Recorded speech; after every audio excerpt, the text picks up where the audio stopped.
Congo et puis on va canter pour. Ouais, merci. Bonsoir à tous. Congo Nanga, Dolce Gabbana. Azamona Liguala, mais la minito n'a pas dit naïpé. Ouais, ma famille Wazali. Naïmbaka, première voix. Elle a chanté en première voix.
stone bakupe ebele ya danse awa bomelangeaka forme nyonso to bozala na forme particulier oyo botekaka? Bon, d'abord biso on a la boutique oyo ozomona eza boutique mais toza na usine. Toza na usine oyo efabrikaka nyonso eza awa. Ya biso moko usine.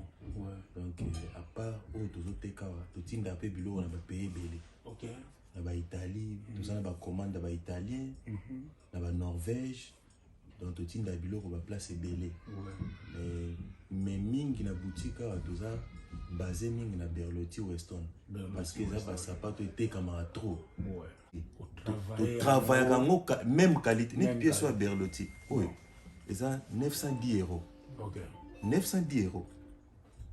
Fallait normal. On a mon Oriana. 910 €. Mais ce que soit na ti la boutique awa, on somba on a pris assez. Bon.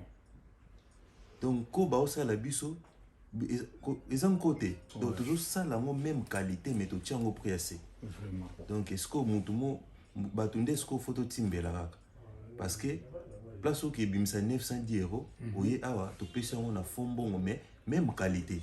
Même qualité.